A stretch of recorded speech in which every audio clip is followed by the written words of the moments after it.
develop an app with the Odoo framework. My name is Yannick Tivis, and today I want to show you how to implement a module, here a plant nursery management module, in only a few minutes. This presentation is the first one of several training talks for developers about the Odoo framework. There is another one about mixins presented by Thibaut de la Vallée. Briefly, a mixin is a transversal feature that is extracted into a specific model that we name an abstract model. This mixin can be inherited on your own model to use the powerful feature quite easily. So, if you wish to discover nice features, don't hesitate to attend to his presentation. During the last one, we will present the front-end development, the website integration, and the CMS. So, you should be able at the end of this talk to expose some data on your website and ensure the security of your controllers. You should also be able to modify your website to make it beautiful and in accordance with your brand and your philosophy. Rather than diving straight into the technical part of the talk, we will begin with a small introduction of the feature we will develop together and the Odoo architecture. That's right, during the talk, we will build together our own plant nursery module step by step to discover the basic framework specificities. For example, we will discover the general structure of a module. It means where we should define the business models, the data, and so on. We will discover how to define complex views, how to add relations between different models, how to interact with the database by using the ORM, and I have prepared some other cool stuff to show you if we still have some time. At the end of this presentation, I will answer to all the questions you could have, so don't hesitate to put them on the chat. Let's start with the feature. As I said, the goal of the presentation is to build a module to manage a plant nursery. This will be a standalone application. Standalone means that this application can be used only with the basic Odoo modules. And the goal is to show you that it is possible to build a fully functional module in a few minutes and all by yourself. In this module, we intend to manage the basic flows of a plant nursery, which are the control of the different plants, selling and managing customer processes. The methodology that I will use today is the following. I'm going to show you different elements of the Odoo framework step by step by showing you some chunks of code. Then I will apply this code myself on the plant nursery module that I will build during the presentation and show you the improvements in live. The slides of this presentation and the code I developed for it are available on my GitHub account, and I will give you the references at the end of the talk. Each feature I will show you is separated by a fully functional commit, so you can clone the repository and try it at home to discover the magic of the Odoo framework by yourself. Here is our friend, Classical Dev. What does he say? He says, I don't always implement a plant nursery module, but when I do, I use Odoo. Thanks, Classical Dev. But how could you be so sure that Odoo is the perfect choice? First, let's talk about the architecture of a complex system like Odoo. A three-tier architecture is a client-server architecture in which 1. The user interface that is generally called the presentation layer, 2. The functional process logic or the business rules, and 3. The computer data storage and data accesses are developed and maintained as independent modules, most often on separate platforms.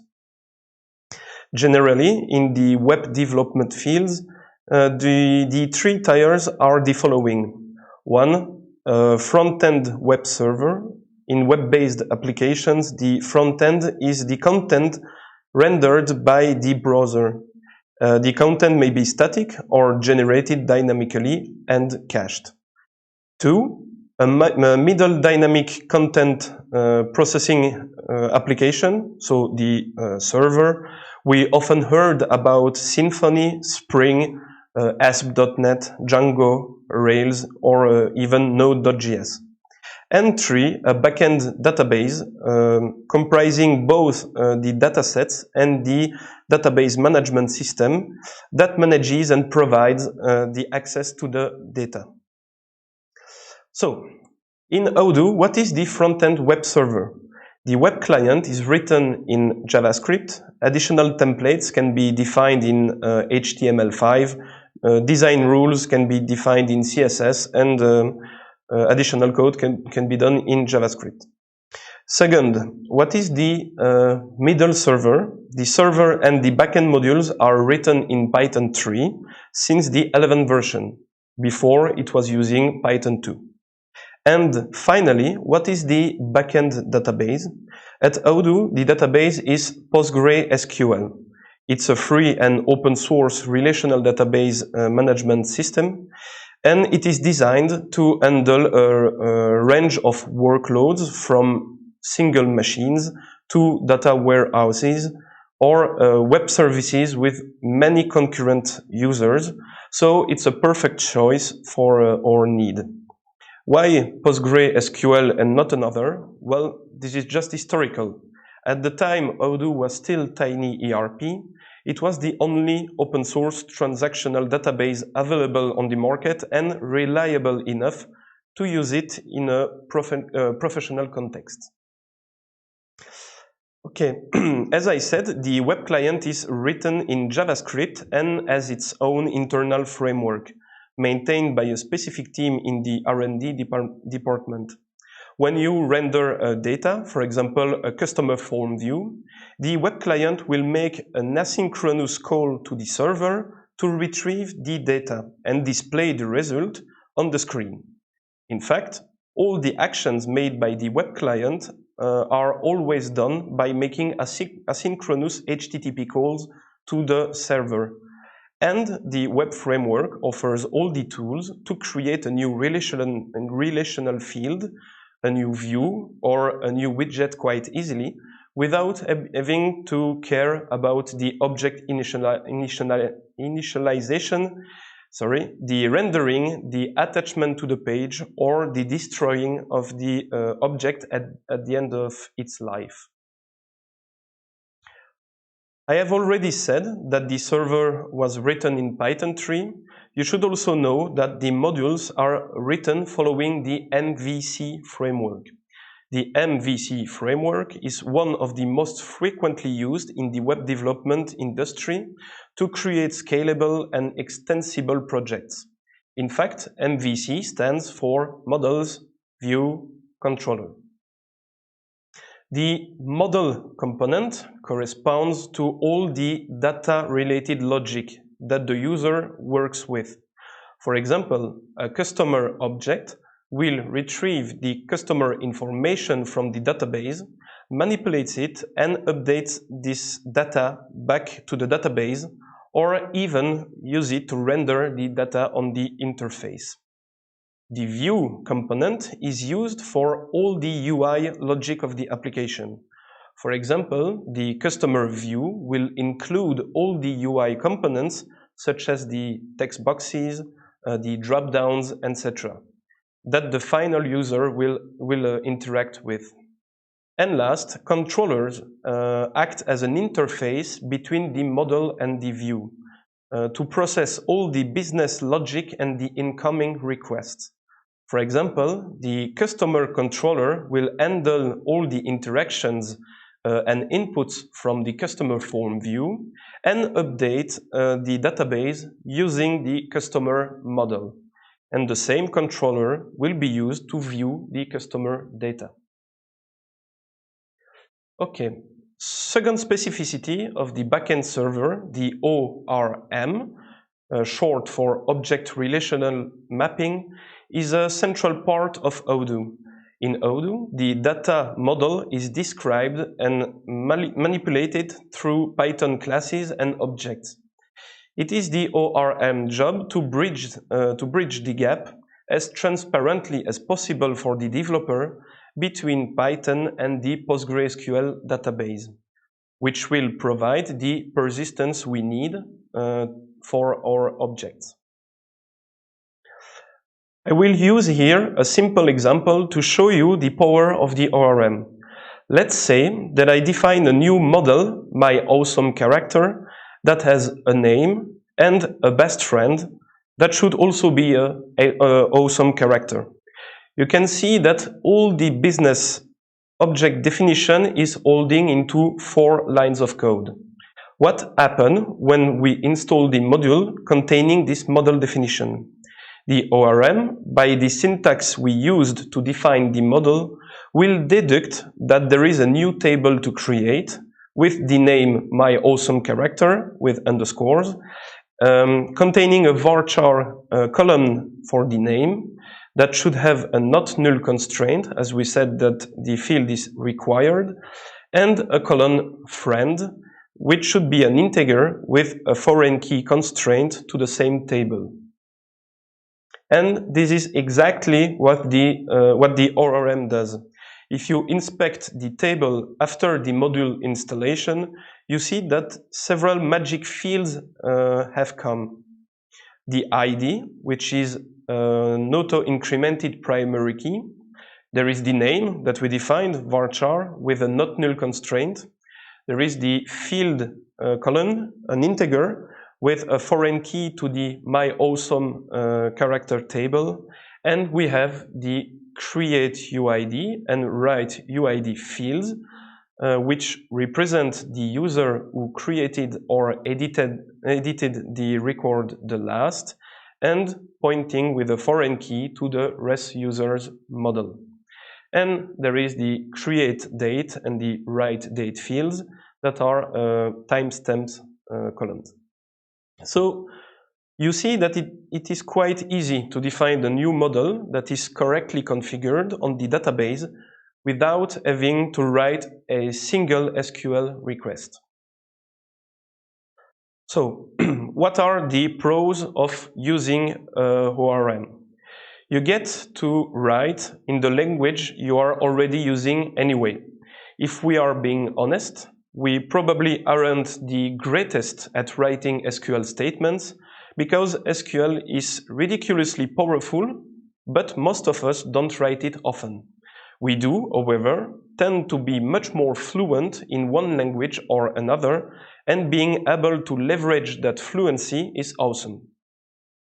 Second, it abstracts away the database system so that switching from postgreSQL to another database like MySQL shouldn't be a huge challenge.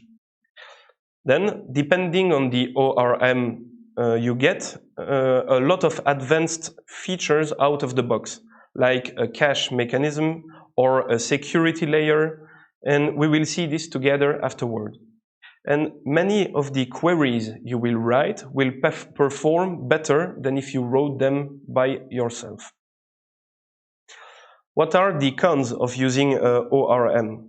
If you are a master at SQL, you can probably get more performant queries by writing them yourself, especially for heavy queries on a lot of tables. Second, there is an overhead involved in learning how to use any given ORM, so the training could be reluctant for some people. Third, the initial configuration of an ORM can be an headache, but this is hopefully not the case with Odoo. And last, as a developer, it is important to understand what is happening under the hood. Since ORMs can serve as a crutch to avoid understanding databases and SQL, it can make you a weaker developer in that portion of the stack. Now, the feature. Now that we know all this about the Odoo architecture, let's talk about the feature itself. To manage a plant nursery, I should be able to have a list of the plants I sell. I should be able to manage my orders, and I should be able to keep a list of my customers. Functionally, we will only cover these 3 points, but once it's done, it means that your module should be sufficient to manage a real shop, right? In only 1 hour of development. On the other hand, technically, we need to know the structure of a new module. We need to know how to define data models, and we need to know how to define views and menu items. What is the global structure of a module in Odoo? In Odoo, everything is modular, so you could define a sales module to manage your sales orders and a website module to manage your website and your design. So nothing prevents you to create a new e-commerce module to allow external people to buy something from your website. It means that your e-commerce module can depend on both the sales application and the website application and reuse the existing features in a few lines of code. That's the main advantage of a system like Odoo. But what defines a module? It's very simple. A module is only a folder in the add-ons path with several files inside it. An Odoo module should always have a manifest file. This is a Python file containing a dictionary with all the global information of the module. Should contain also some Python files containing all the models definitions and the logic of the applications. Should contain some data files, generally in XML or CSV, that contain all the static information of the module, like the base data, the demonstration data, the views definition, the actions, or even the menu items. And sometimes front-end or framework resources, generally written in JavaScript or CSS files, that contains the UI component definitions and the styling rules that you want to apply. So, first, the manifest. The manifest is always called manifest.py. With the init.py files, it is the minimum required files for your Odoo module to be installable. As I mentioned before, the global information of the modules are defined inside it, like the version number, the category of the module, a summary of what it does. You can also define the module dependencies in it, as we have a modular approach in Odoo. Here, we only depend on the web module. It will install the base module with all the kernel logic and the web client. You can also define the path to all the data files that should be imported. You can also define the path to the demo data files to load, or additional resources like the QWeb files to load. These are the dynamic templates used by the UI components to be rendered by the web client.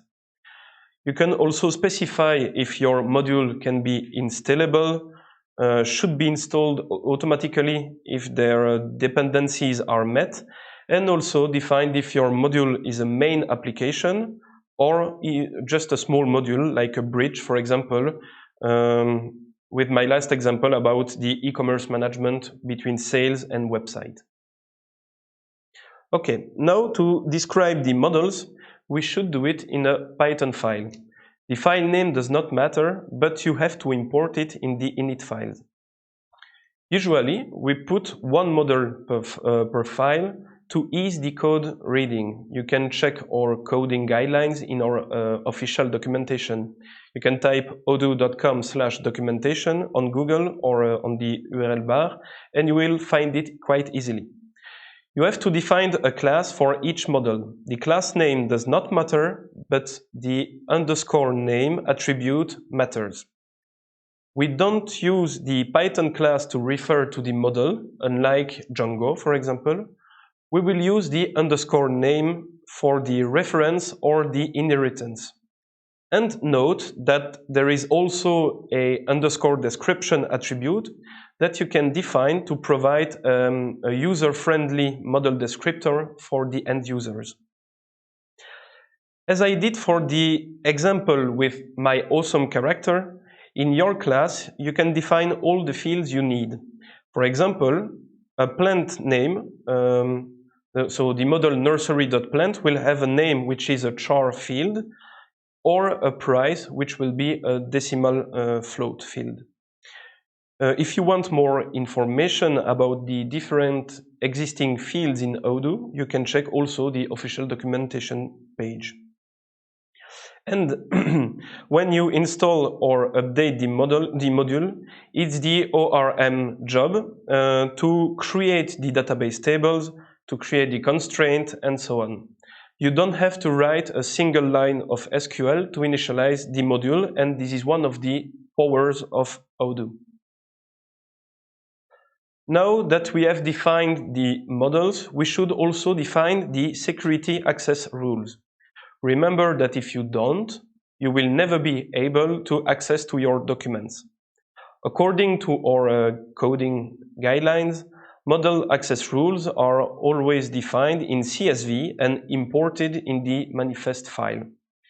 Here we define one rule for each model, and we will give the right to read, to write, to create, and to unlink a record to the group user, as you can see it at the end of each line.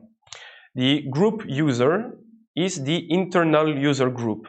There are mainly 3 users type in the base of Odoo.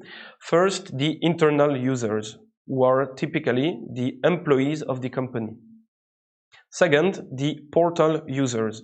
These are the users with a login and a password, but no access to the backend resources. Only the resources on the website.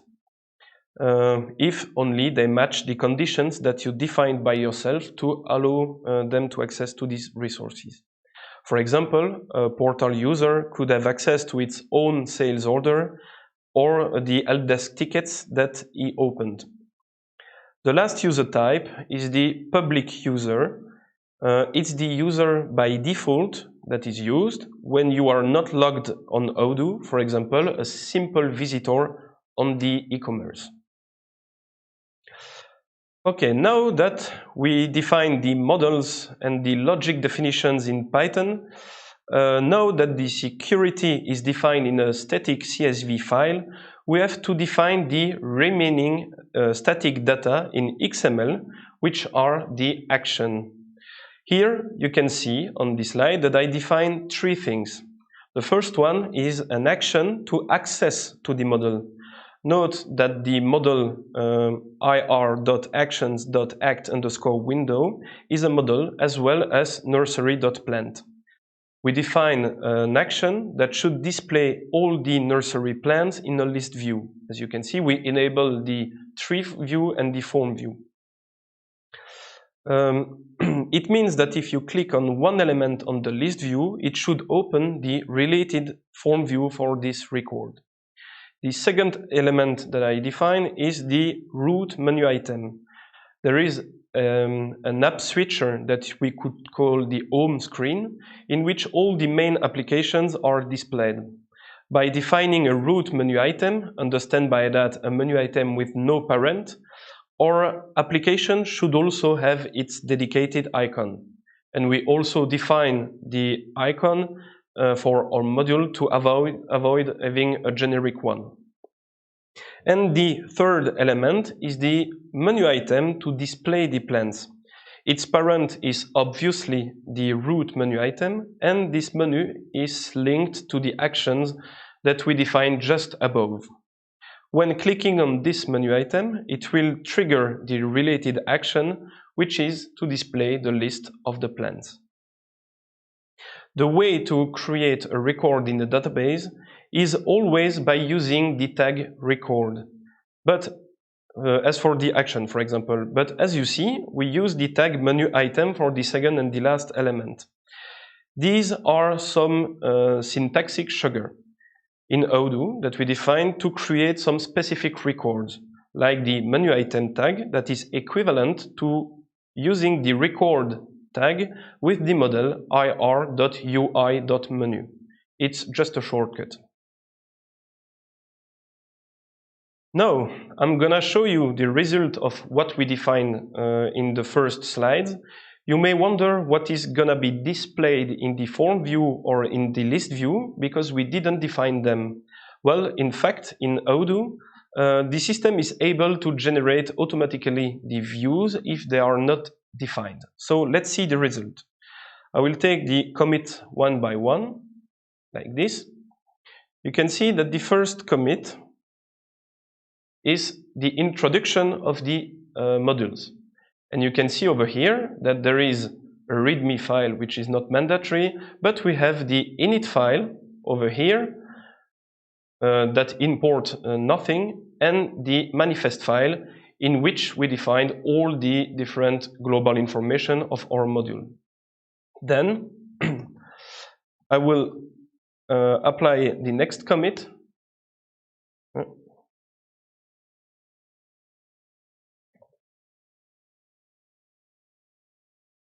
Git rebase -- continue. Yep. And in this one, we introduce the basic models. So as we said before, there is the customer with a name and an email, and we have just below the plans with a name and a price. Then we will apply the next commit to introduce the security rules. So what happened if I relaunch the server and install the application? Alors, I'm gonna find the application here, the plant nursery module that I just defined, and I will upgrade the application that was already installed with nothing inside it, so no models, no security rules.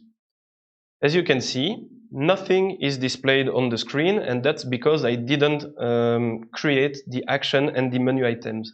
But if we look at the table here, you can see that I have a lot of different tables that are brought by the base models, but also I can find over here that my nursery plant and my nursery customers are initialized. And let's see what we have inside it.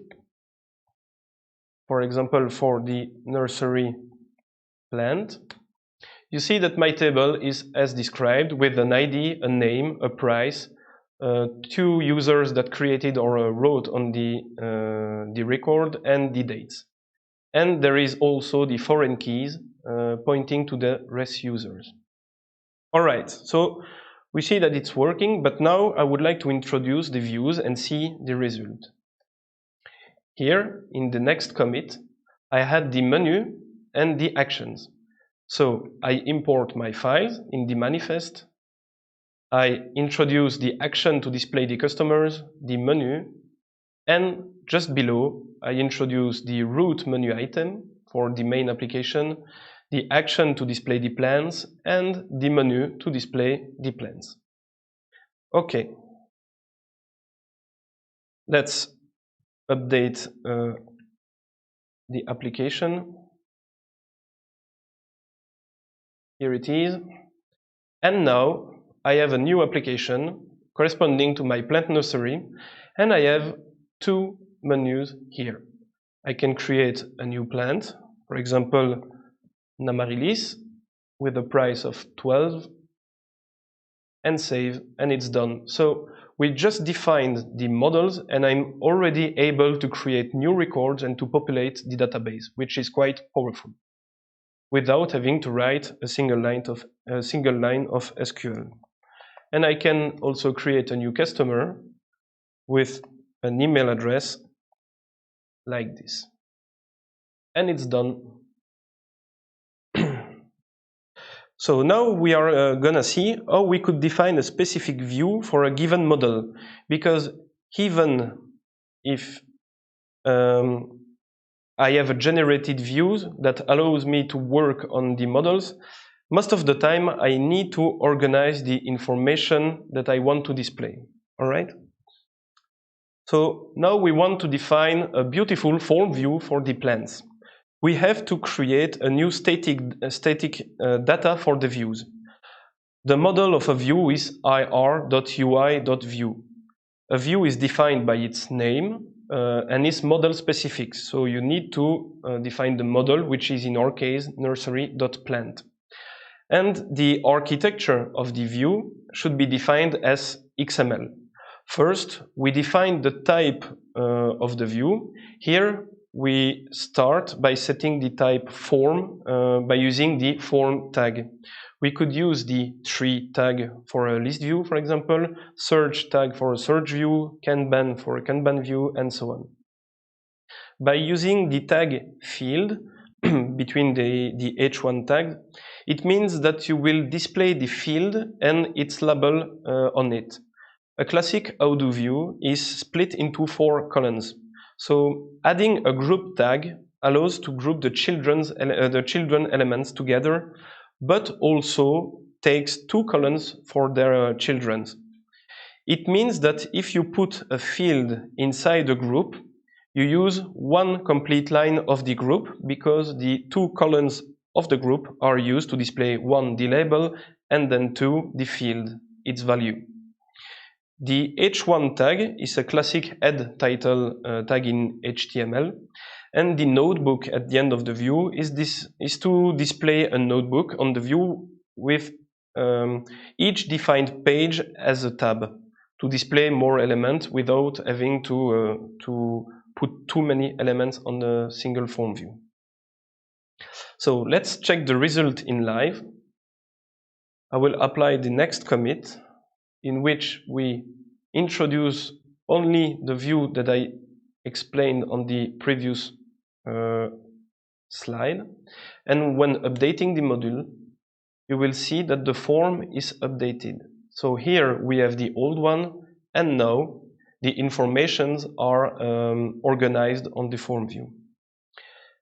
So now that we have defined a model for the plans and a model for the customers, we should now define the last model, the orders, and put all these models in relation.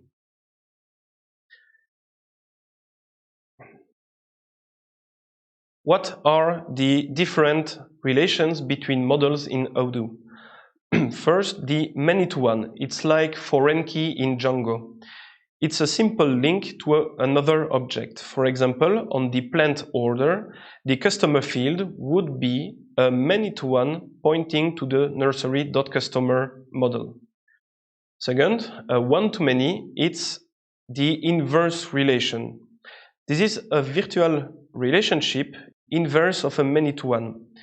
A one-to-many behaves like a container of records.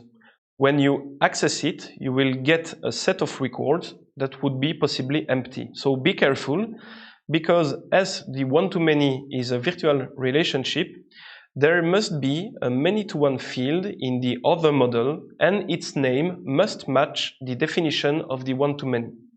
An example of a one-to-many would be the order line of a plant order, if we want to have more than one ordered plant by order. But we won't do it at the first time. And last, the many-to-many, which is a bidirectional multiple relationship. Any record in one side can be related to any number of records on the other side. It also behaves as a container of records like the one-to-many. And if you access it, you also get a set of records that could be possibly empty. And it creates an intermediate join table with 2 columns to match the IDs of the 2 records on each model that are linked by this many-to-many. Now we add a simple nursery.order model on which we can sell one plant to one customer. So you see that there are 2 fields. On the other hand, on the plants, we will add a one-to-many field to retrieve all the orders in which we sold this particular plant. And remember that the one-to-many is a virtual relation, so there is no impact on the database. And also note that the required equal true on the plant ID will add a SQL unique constraint on the SQL table. Let's see the result. So, on the nursery order,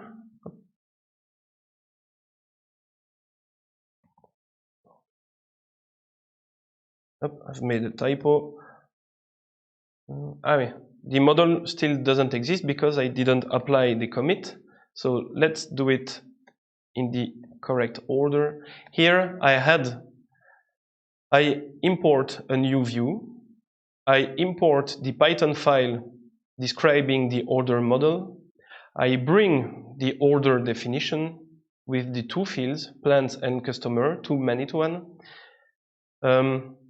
I add the one-to-many field on the plants to get the orders in which we sold this plant. We introduce the security access rules, otherwise I won't be able to access to this model. And then I define the form view, the action, and the menu item to access to all this information. And then on the last form view for the plants, I just add the field to see the orders. All right. So let's update the model. And you will see that now there is a new menu item here, orders, in which I can create an order selling an amaryllis to Norbert, and then it's done. And if I go on the plant here, I see that I have sold this plant one time. Okay.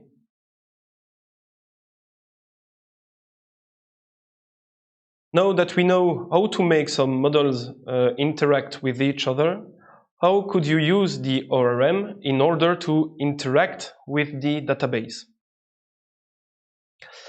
You already know that the ORM updates and creates the related PostgreSQL tables when you install a module. It also provides basic methods to interact with the database. For example, to read a record, you can use the browse method. It returns a record set for the IDs that you provided as a parameter. If you want to access to the field of this record set, you can use the .field notation to retrieve the field values. Example, plant.price. To write on a record, you can use the write method that takes a dictionary with the field names and as key and the values that you want to write as value. To create a new record, you can use the create method. It takes also a dictionary field name value as for the write method. So the keys are the field names and the values are the values that you want to create. When you use the create method, be careful for the required fields. If they are not defined on the dictionary, this could lead to a traceback because you didn't provide the correct values. Okay, to delete a record from the database, you can use the method Unlink. Sometimes it won't be possible if the objects are referenced elsewhere. And last, to search records based on certain criteria, you can use the search method. It takes a domain as argument and will return all the records of this model that match the condition you gave. And you can use additional parameters to limit the amount of the returned result, for example. For all the methods that the ORM provides, be aware that the security access rules are evaluated by the ORM. So the search method will only return the documents that you currently can access. The write method will return an error if you want to write on a record and that you don't have the right to do it. And that's another power of the ORM. You don't have to check the security access rights at every places to when you try to retrieve data or update the records. You can simply rely on the security rules that you defined. Another advantage of the implementation of the ORM is the cache. Let's say that you are iterating on all your orders to sum the total amount of what you sold. When you access to the amount on the first loop for the first order, it's highly probable that you are gonna do the same for all the orders in the record set. So what happened at that moment? Instead of requesting the field value on the database for only the first order, we will do it for all the orders at once and put all those values in a cache, small memory. That way, when you will access to the field value on the second loop, you won't make a SQL request and you will use the cache instead. It allows much better performances and less accesses to the database, and thus reducing the risk of concurrent access errors. Now, let's improve the nursery.order module to use some of the features provided by the ORM. I've added a name field to avoid the record to be displayed with a technical name. And by default, the name of the order will be the creation date, fields.datetime.now. I've added a state field, which is a selection field. An order could be draft if it's still a quotation, confirmed once the order is validated, or cancelled. You can set a default value on every field, and that's the reason why I put the order as draft by default. And I had the last modification field, which is also a datetime field. Now we are about to use the ORM method to modify all those fields.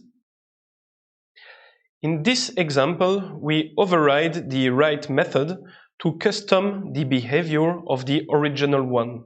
So when we write on a record, we will modify the values dictionary and set the last modification date to now. So fields.datetime.now is a shortcut to retrieve the current date. Before the 11th version, a date or a datetime field returned a string and not a date object or a datetime object. But since the 12th version, it's not the case anymore. So you can provide directly the value. Okay. On the second example, we will overwrite the unlink method to prevent a user from deleting a record that is already confirmed. Self can contain one or multiple records, so you need to iterate on self and treat every order one by one. Otherwise, you will make the server crash probably. On a browse record, you can use the basic operation to add records and so on. Now we have to define the form view for a nursery.order to display all the new fields. The state field can be displayed in the header with a specific status bar widget that is defined especially to display it as a timeline. The option is clickable, so you allow a user to click on the status bar to modify the state easily. And on the sheet, we display our fields. Let's see the result now. So, I will add the first commit, which defines the new field, put them on the view. So I think everything is okay with that. I update the module, and now, if I refresh the order, I won't have only two fields, but I will have the status bar over here. And you see that when I clicked to write a new state, the last modification date has been updated by overriding the write method. And if I try to delete this order, it will be prevented by the override of the unlink method. And it says you cannot delete confirmed orders. So you see that it's quite easy to add new behaviors for your business logic. Here is classical dev again, and he says, I don't always implement a Odoo module, but when I do, I add some classical stuff. Okay, thanks classical dev, but what else could you show us to improve our plant nursery module? In fact, some fields can be defined as computed. It means that their value is the result of a computation. When we do this, it's because the value is complex and it needs to be processed. For example, we could count the number of orders that sells a specific plant. we have to define the trigger for the recomputation, and for that we specify which fields are useful. By default, a computed field is not stored on the database, but sometimes we could want to do it, for example, to be able to search on it. A computed field that is stored is faster to read, but it's slower for the updates. So be careful about that. Let's take our example with the plant, and we will add a computed field, order count, to count the number of orders that sells this specific plant. The field will be stored. It's computed by the method compute order count and will be recomputed every time the field order IDs is modified. As self could contain several records, we have to iterate on it and then use the field order IDs that contains all the orders for a plant and take its length. And that's it, quite easy. Alors, I will apply the next commit. And you see that we just add the field, the method, and we put it on the view. And by updating the application, you can see that now my Amaryllis has been sold one time. And if I create a new order, I sell the same Amaryllis to the same person. Now it has been sold 2 times. All right. We can also define constraints on the model. These constraints are evaluated at every record creation or modification for this model. And if the constraint is not met, this will result into an error while trying to edit or create the record. It could be useful to define a constraint instead of overriding the create method and the write method to do the same thing. For our simple example, we have a field number in stock. Every time we will modify the field order count or number in stock, we will check if the number of orders is greater than the number in stock. And if it's the case, a user error will be raised by the transaction will be rolled back. It allows you to prevent user to sell more plants than what we have in stock. And it's obviously that it's obviously not in that way that we have to handle stock, but we try to keep the example simple. I won't show you the result because I think we are running out of time, but I will try to show you the last improvements that I have to propose, and you can still check my presentation on my GitHub account. We also, in this presentation, add Kanban view to display the information in the tile and to aggregate the view and the sales flow. You can see that it's quite easy also to define it. You will see that we can improve the way we display the plans or the customers or the orders. We can define search views to be able to search records based on certain criteria. You can see it on the top right of the view here. And the last one is the on-change methods that are only applied when you are on the interface. So I propose you to check the last features that I proposed today and to try it at home. That is all for today. Thanks for watching me, and don't forget that the slides of the presentation and all the code that I made for the live demo is available on my GitHub account. You can check TVIS on GitHub and you will find me quite easily. I still have some time, so I will ask to your questions, and don't hesitate to put them on the chat, and see you in a few minutes. Thank you.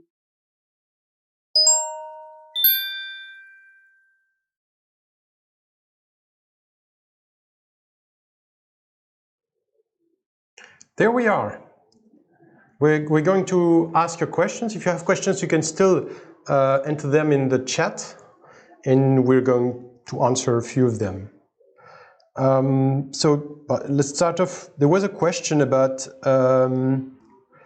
what? Yeah, about the widgets to use, and it was asked by Prakash if you want to apply different widgets on the same field declaration and based on a condition, is it possible? Yeah, in fact, it could be possible in both, in two ways. So either you handle this on the client side. So when you insert the widget into the registry in your JavaScript code, you could, based on certain conditions, for example, a global parameter, select one of two widgets and put them in the registry. But it means that it's linked to the registry, and so it will be computed only when you load the web client. So it's the first idea. The second idea is to implement this server side. So you could override the method fields you get, and in that method, based on your conditions, you could replace the widget that is used on the field based on that conditions. But it's a little bit risky. We did this, for example, in the timesheet applications to use a widget to display the hours using in a format with hours and minutes, or only with days, and use a different widget. But as it's a global parameter, you couldn't, for example, change the widget that you use if you change the configuration on the company, for example. So it's possible, but it's a little bit advanced, and I have to admit that it's also out of the scope of this presentation, but as the question is interesting, it's a pleasure to answer to it. Okay, another question is how can I apply a filter on the select, like let the customer only select plans which are in stock? Yeah, so here I think that you mean many-to-one, for example, to select a plan. What you could do is in your order. Yeah, so we would fill in the order, only select things that are in stock. So in fact, it's the many-to-one that is pointing to the plant nursery model. In that case, you could define a domain directly on the field definition, and this domain could be evaluated or static. And if you want the domain to be modified as soon as you modify certain conditions, you could use a new computed field, okay, that will return the records that can be selected on your many-to-one, and then when you modify the conditions, the computed field will be recomputed, and the domain will be applied dynamically. Otherwise, you have to refresh the page, for example. Okay, thank you. Let's pick another question.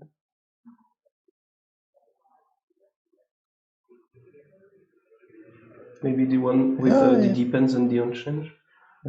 Yeah, there was a question about what's essentially the difference between the decorator API that depends and the decorator API that unchange. Yeah, the API depends is only linked to computed fields. So it means that if you define a computed field and you define triggers to recompute the value, it means that as soon as one of the trigger is modified, the evaluation method will be recalled and the value of the computed field will be recomputed. The unchange does quite the same, but it's more generic, as it's not linked to a given field. On its field definition, it can be used on any method. But the downside of the unchange method is that they are only called in the interface. So, for example, let's say that you do some manipulations on a form view, the field will be recomputed if the conditions are met. But if you define the same code in a chunk of Python code, the method won't be called. So either you have to call it by hand, but it's not the good way to handle this, or you just avoid to implement business logic in an unchanged method, because they are only there to help to clean the interface and to display valid content. So if you want to implement a real business case, avoid the unchanged methods and prefer the computed field instead. Is there other questions? There's a kind of generic question. Is there a possibility to use the same model, an ORM like a CMS service, and use it in other apps?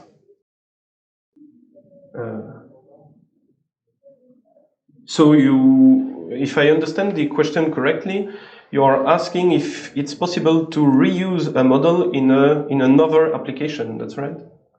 Yeah, I guess so.